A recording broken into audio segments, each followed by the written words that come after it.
The world of money is constantly changing, and there's this thing called Bitcoin. Bitcoins. You never heard of them a few weeks ago? Now everybody's talking about them, but is it a currency? Have you ever heard of Bitcoin? It's a digital currency that's gaining popularity. It exists only online. To me, it smells like Ponzi scheme and the greater fool theory right now. Moving forward in 2012 is the emergence of Bitcoins. Bitcoins, maybe I should get some. Do you have any? I'll tell you what, I don't know what to do exactly with Bitcoin, and they don't look a bit like these coins. We have something called the Bitcoin. Now, what's the Bitcoin? It's a giant pyramid scheme, and people are getting sucked into it.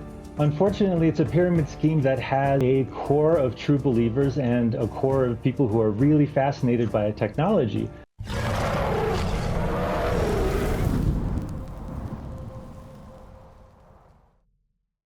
It has been said to be some weird scam or even a hoax. So you're telling me that a coin that was once worth less than a penny and created by an anonymous entity is now worth billions?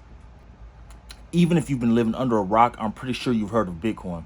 The virtual currency controlled by no one single person or government and created by a mysterious entity that remains anonymous and unknown to this day. We all have our opinions on Bitcoin, whether it be confusion, doubt, anger, or even hope. But no matter how you feel about Bitcoin, it seems to be highly controversial and stir up interesting conversations. Some may wonder why this is. It's time that we unveil the mystery of Bitcoin and figure out what is going on behind all the noise and chatter and why it has managed to get the attention and reaction that it has. At the heart of it all, it is so much bigger than a simple digital coin or even a cryptocurrency, and it's important that we all understand it. As we continue part 2 of this Bitcoin series, we'll dive a little bit deeper. Before we get too deep into the video though, I want to ask you to do me a favor. Please hit that subscribe button as well as turn on that notification bell. That way you're notified anytime that I drop some content. And while you're at it, please leave a like down below on the video as well. It helps the algorithm, it helps my channel continue to grow. I need you to do me one more favor. Please follow me on my social medias. Follow me on my Instagram, follow me on my Twitter, and follow me on my Snapchat. That way you stay up to date and in the loop on everything I got going on outside of YouTube. I'll catch y'all back later on in this video. So apparently someone has found a critical flaw in Bitcoin's design.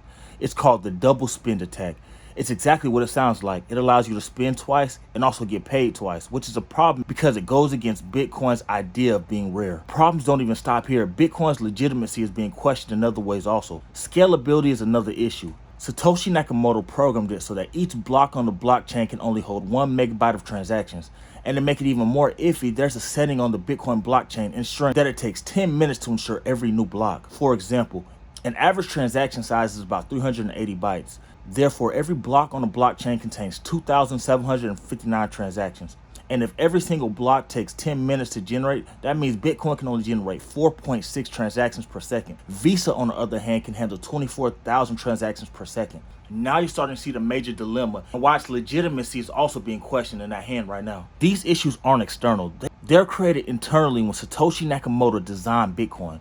This design caused a split within the community, big blockers versus small blockers. Big blockers argue that any legitimate currency needs to be able to handle a lot of transactions, far more than a mere 4.6 per second. Meanwhile, the small blockers argue that increasing the block size limit would disable the average person from running the Bitcoin network due to its massive size and scale, causing it to be run by bigger corporations and become highly centralized, which goes against everything Bitcoin was created for. The problems don't stop there. Elon Musk also went out and tweeted about it on May 12, 2021.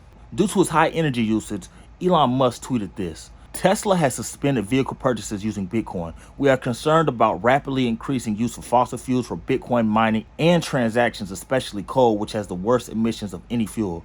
Cryptocurrency is a good idea on many levels, and we believe it has a promising future, but this cannot come at a great cost to the environment. Tesla will not be selling any Bitcoin, and we intend to use it for transactions as soon as mining transitions to a more sustainable energy. We're also looking at other cryptocurrencies that use 1% of Bitcoin's energy. Elon Musk is not only a billionaire, but he is also the founder and the creator of Tesla automobile, a car that is designed and created to run simply off pure electricity. It uses no gas and no oils to run efficiently. Therefore, it also would go against his image, his name, and his brand to use something that's detrimental to the environment, but also that requires a lot of energy. This caused Bitcoin's value to drop from the high 50,000s to the high 40,000s. Remember, it's a game of reputation and trust. Musk isn't the only one who's expressed similar doubt and lack of trust in Bitcoin's energy problem. A Cambridge study released and stated that Bitcoin uses more energy than the entire country of Argentina. It uses a lot of energy. The whole issue around energy. It's remarkable just how much energy is involved. An industry that consumes a lot of energy. You may be wondering why. Satoshi designed it this way. There aren't many answers to Satoshi or what Satoshi had going on in terms of its development of and design of Bitcoin. Another issue is Bitcoin whales. No, not the whales we see at SeaWorld and in the ocean, the pretty animals that flop or shoot water at the top of their spouts. There's a different type of whale. A whale is an individual or institutions who hold large amounts of coins or a certain cryptocurrency that are known as whales in the crypto world. As they hold large amounts of coins, they become powerful enough to manipulate the valuation of specific cryptocurrency. Whale movement is a simple signal that can have a colossal effect on the price of cryptocurrency depending on the size, magnitude, source, and the destination of the transaction. Bitcoin whales are like other majority asset holders. Their movements have outsized impacts on the Bitcoin market, either through increased volatility, decreased liquidity, or a combination of both. Whales typically put massive sell orders on the books lower than the other sell positions in the market, creating volatility, following which prices fall, triggering a chain reaction. Stability returns when the whales pull their large sell orders off the market and create enough panic selling to land a price of where they want it to accumulate more coins. This tactic is also called sell wall. The reverse sell wall is also a tactic used by whales. They buy unreal levels of coins at higher prices to artificially inflate the price of cryptocurrency, which forces bidders to raise the price of their bids so the sell orders fill their buy orders. Smaller retail investors get caught in FOMO, fear of missing out. We talked about this in one of my earlier videos. I'll link it up above just in case you missed it. If whales execute this method correctly, deploying very large amounts of capital, these manipulations are considered illegal in more regulated stock markets and related exchanges. But with the relative newness and immaturity of the crypto world, these are still put to work, and manipulation signals have been visible on more than one occasion.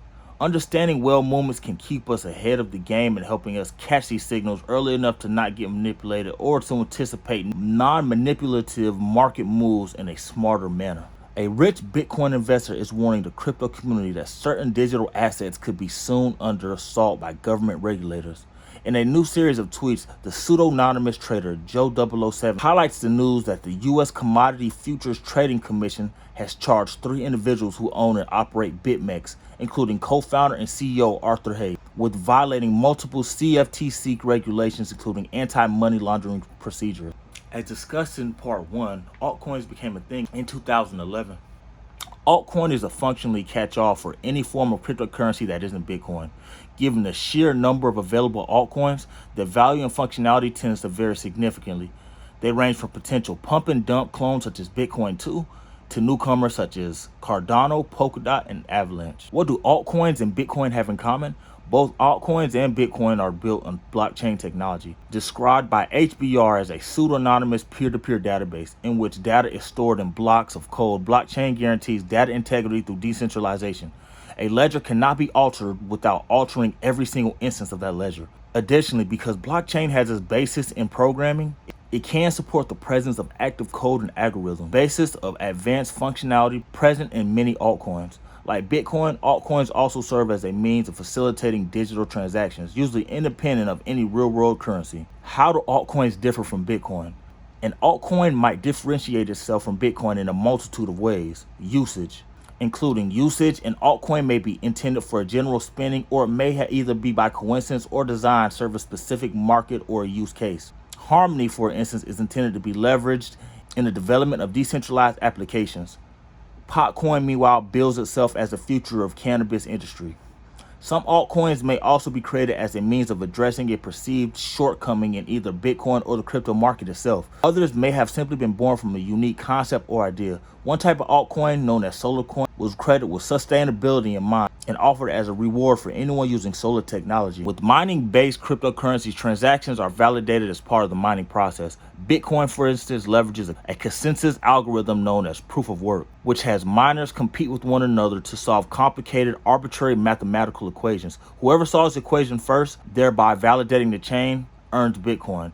In addition to becoming extremely resource intensive and granting an unfair advantage to miners with more computing power. Proof of work is limited in the number of transactions it can support at once. Cryptocurrencies have evolved past more notable names like Bitcoin and Ethereum. Altcoins play an important role in the rapidly developing cryptocurrency space. And with the widespread adoption of popular altcoins on recognized markets, altcoins present investors with a significant cryptocurrency investment opportunity that isn't directly tied to Bitcoin or Ethereum. Bitcoin isn't a scam or a fad. It's more of a story, and that story seems like it is just being written and just beginning. Now, if you made it to this point in the video, I just want to say thank you, and please drop a gorilla emoji down below to let me know you're still watching. I told y'all that if we got a good response on the first video, we'd follow up with a part 2, and we got a great response on it, which I want to thank y'all. Thank y'all to all of my OGs and to all my newcomers who are on my channel showing me some love. These style videos require a lot of work, a lot of research, and a lot of editing. I thank you all for continually showing me so much love, and these videos are allowing me to educate myself as well as you all also. Before we end this video, do me a favor. Please hit that subscribe button as well as turning on that notification bell. That way you're notified anytime that I drop some content. And while you're at it, please leave a like down below. It helps the algorithm, helps my channel continue to grow. It helps me continue to get pushed out in front of more and more people. And also, I need you to do me one more thing. Please follow my social medias. Follow me on my Instagram, follow me on my Twitter, and follow me on my Snapchat. That way you can stay up to date and in the loop with everything I got going on outside of YouTube, finance, and business. I want you all to take this knowledge in and continue to do your own research and understand what Bitcoin is, where it's come from, and where it's going as well. There's so much information available, and it's so hard to say you're leaning one way or the other. What I can say is the world of currency and the world in general is changing each and every day, and it's up to us to continue to do our research and be well educated, so that way we're prepared to deal with anything that may come or happen in the future. I just want to say I thank y'all. I love y'all. I love everybody who loved me. I love you. I swear I do. And those who support me, I support you, man. I remember saying, you know, we was on the road to 1K and we finally hit it, and I can't thank y'all enough for that. So I just want to thank y'all again. Major shout out to everybody who's new to my channel, as well as the very first ones to believe in me. I love y'all. I appreciate y'all, and I'm gonna catch y'all back in this video.